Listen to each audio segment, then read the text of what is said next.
A battle is unfolding on the shores of East Africa. Not a battle fought with soldiers, not a battle fought with weapons, but a battle fought with ports, with railways, with shipping routes, with billions of dollars in infrastructure. On one side stands Lamu Port, Kenya's ambitious gateway to the future. A project designed to connect East Africa's largest markets to the Indian Ocean.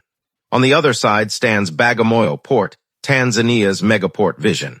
A project so large that many believe it could transform Tanzania into the logistics powerhouse of Africa. Both ports promise prosperity, both promise jobs, both promise industrial growth.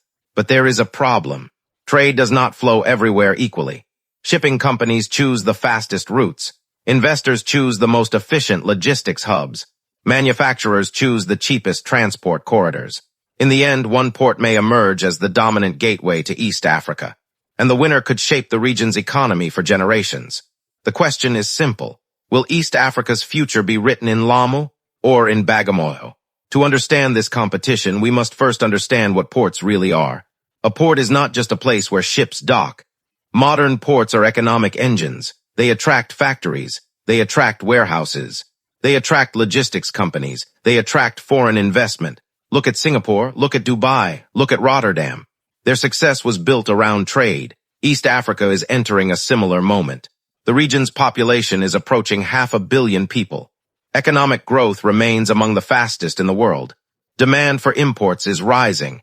Exports are increasing. Industrialization is accelerating. And whoever controls the region's trade gateways gains a powerful advantage.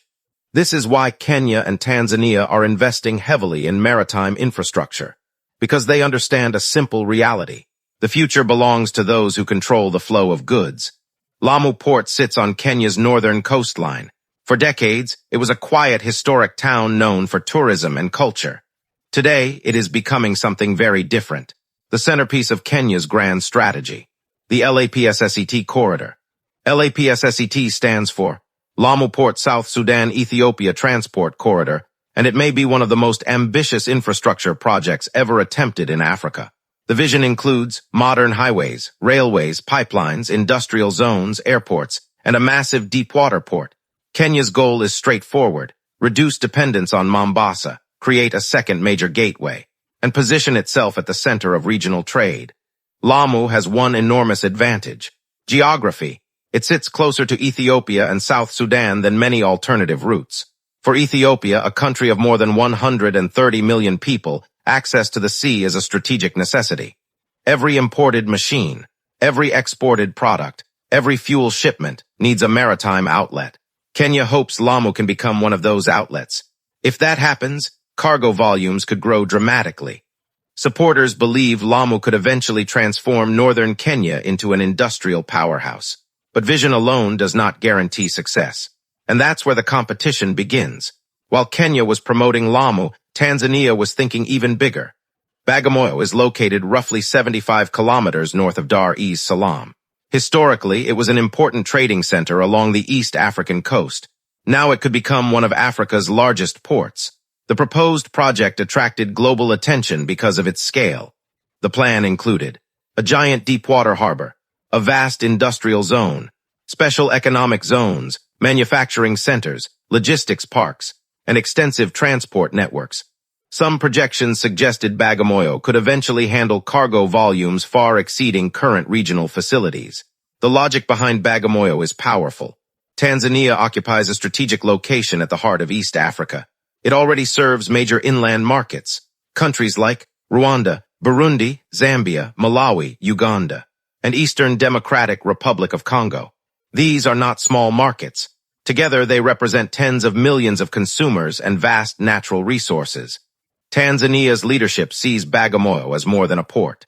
It sees Bagamoyo as a gateway to industrial transformation, a project capable of turning Tanzania into a logistics giant.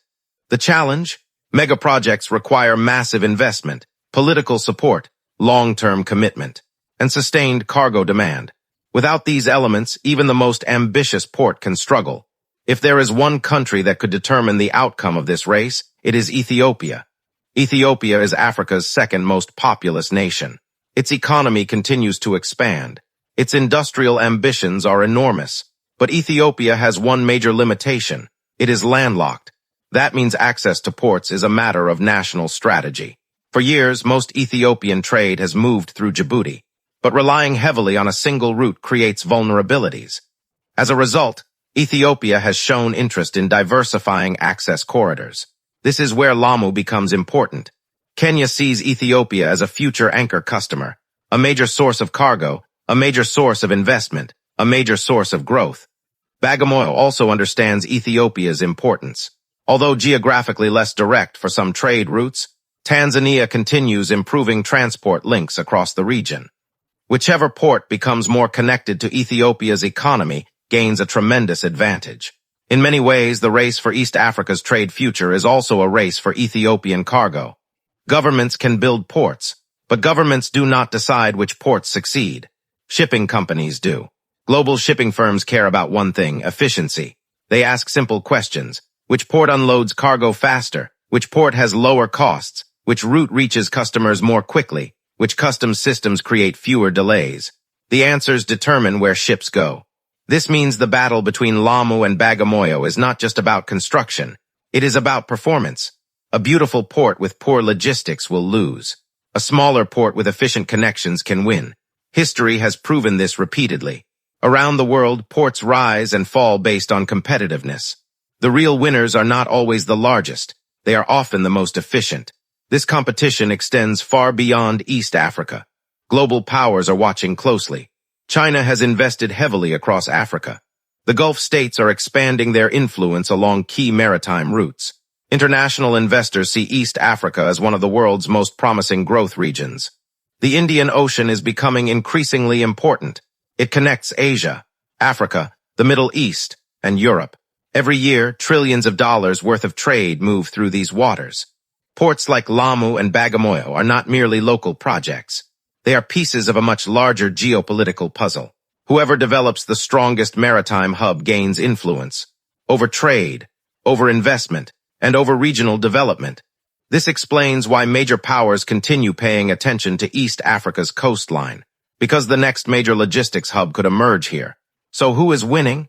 Lamu's strengths are clear: strategic location, connection to the LAPSSET Corridor, potential links to Ethiopia and South Sudan, a vision centered on creating entirely new trade routes. Bagamoyo's strengths are equally impressive: central location, access to multiple regional markets, industrial development potential, and integration with Tanzania's broader transport network. Both projects face obstacles: infrastructure gaps, financing requirements, competition from existing ports, and changing global economic conditions. The truth is that success will depend on execution. Not promises, not blueprints, not political speeches. Execution. The port that moves cargo faster, cheaper, and more reliably will gain the advantage.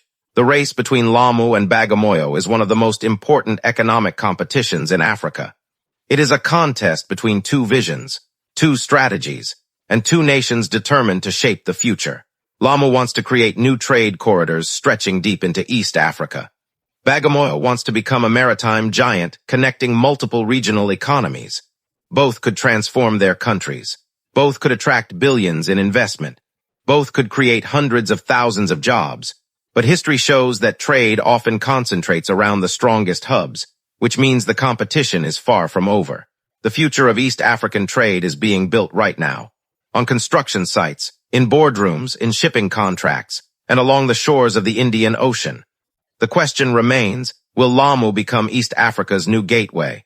Or will Bagamoyo emerge as the dominant port of the future? The answer could reshape the region for decades to come. Thanks for watching.